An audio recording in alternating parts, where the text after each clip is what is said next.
अधिकतम लोग धुंधकारी। तो धुंधकारी के पिताजी का नाम था आत्मदेव, और आत्मदेव की कोई संतान नहीं हो रही थी। तो जंगल में गया, रोने लगा। एक संत जी मिल गए। कौन मिल क्या? तो संतान में क्या सुख है? सुख तो राम जी के भजन में। राम जी का भजन कर। राजा सगर के 60,000 पुत्र हुए थे, किसने सुख दिया? महाराज अंग का कोई संतान नहीं, पुत्रेष्ट यज्ञ किया, तब एक बेटा हुआ बैन, जैन बाप को लात मार दी। इसलिए बेटा बेटे में कोई सुख नहीं है।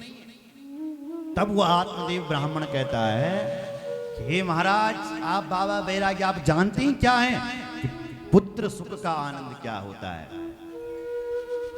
तुम्हें पता है घर की शोभा पुत्र और पौत्री से ही होती है।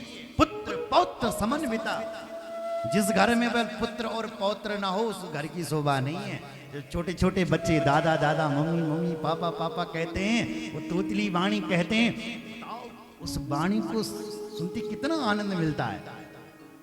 उस वाणी को सुनने के लिए मेरे कान कब से तरस रहे हो। तुम कह रहे हैं कि बेटा बेटे में कोई आनंद नहीं। शायद जजमान जी ऐसा ही लग रहा है। बोलो जय श्री राम। आत्मदेव वाले शब्द आपने बोले, हमारे शास्त्रों में कहे गए। आत्मदेव ब्राह्मण के घर की शोभा बल पुत्र और पौत्र से। तो जजमान जी के लिए ताज। उन्होंने कहा बूढ़ों से घर की शोभा है और बच्चों से। बोलो जय श्री राम। चले हैं भारत। भरत जी से मिले। भरत जी ने सुना कि राम जी के मित्र हैं। बस इतना सुनते ही भरत जी ने उनको दंडवत प्रणाम किया। जो दंडवत देखा करते हुए तो निषाद राघव ने भरत के चरण पकड़ लिए। कहा हमसे गलती हो गई है, और मित्रता की और रास्ता दिखाते हुए निषाद राजगु उनको लेकर के चले। महाराज चलते चलते भरत जी तीर्थराज प्रयाग में पहुंचे और वहां स्नान किया। भरद्वाज ऋषि से मिले। भरद्वाज जी ने कहा हे भरत, राम जी तुमसे बहुत प्रेम करते हैं, बहुत प्रेम। जब यहां पर संकल्प हो रहा था, राम जी जब पूजा कर रहे थे और जब संकल्प हो रहा था, संकल्प में आपका नाम आया, भरतखंडी भारतवर्षी।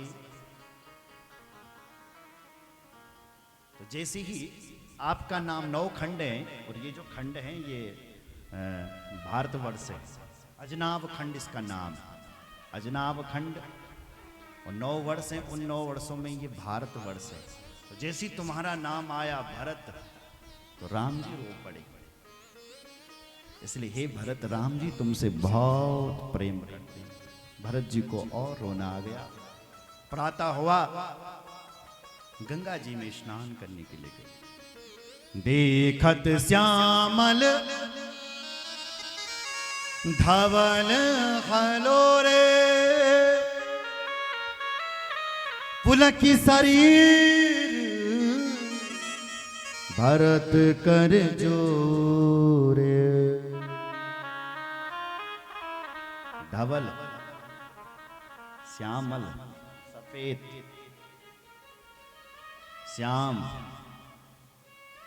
गंगा और जमुना का दर्शन भरत जी ने किया। तीर्थराज प्रयाग गंगा स्नान किया, गंगा माता की स्तुति गाई, भगवती गंगा प्रगट जी हो गई। गंगा जी ने कहा भरत जी वरदान मांगो, क्या चाहिए तुम्हें? तो भरत जी ने कहा मांगहु भीख, त्यागु निज धर्म, आरत का न कर ये कुकर्मो। मांगो भीख, निज त्यागो धर्म। मैं अपने धर्म का त्याग करता हूं, क्षत्रिय धर्म का त्याग, और आपसे भीख मांगता हूं। मां मुझे कुछ नहीं चाहिए, धर्म न हरत न काम रुचि, गति न चाहो निर्वाण, जन्म जन्म रति राम पद, यह वरदान न मुझे कुछ नहीं चाहिए, अर्थ न धर्म न काम रुचि। उल्टा कह दिया, ऐसा होना था धर्म न अर्थ न काम रुचि। चार पुरुषार्थ हैं, धर्म अर्थ काम मोक्ष। सबसे पहले धर्म, कहते हैं त्यागने की बात कर रहा हूं, इसलिए मैं इस अर्थ को त्यागता हूं। अर्थ न धर्म न काम रुचि, अर्थ को पहले ले। अर्थ यानी पैसा, मैं बोले इस पैसे का त्याग करता हूं, जिस पैसे के लोभ में आकर के मेरी मां ने मेरे राम के लिए वनवास कर दिया। रे ये राजनीति, राजगद, ये लोभ ही तो है। मेरी मां को लोभ आ गया कि मेरा बेटा और मेरे पिता का मरण हो गया, मेरे राम वन चले गए, इसलिए मैं सबसे पहले इस धन को ही त्यागता हूं। मुझे कुछ नहीं चाहिए, धर्म अर्थ कुछ नहीं चाहिए। तो क्या चाहिए तुम्हें? बोले जन्म जन्म रति राम पद, मेरी जितनी भी जन्म हो मैं राम जी से प्रेम करूं, यही मुझे चाहिए। सीताराम चरण रति मोरे, अनुदिन बड़हु अनुग्रह तोरे। हे गंगा मैया, धीरे धीरे राम जी के चरणों में मेरी प्रीति हो, मैं यही चाहता हूं बस। मां को प्रणाम करके भरत जी तैयार हुए, चलने लगे। साहब पैदल चलते हैं, पैदल। सब लोग रथ पर हैं, भरत शत्रुघ्न पैदल हैं। उधर किधर? उधर, उधर मतलब जहां राम जी हैं वहां सीता मैया ने आज सुबह सुबह उठ करके एक स्वप्न देखा। स्वप्न, और वो सपना भगवान राम से सुनाया।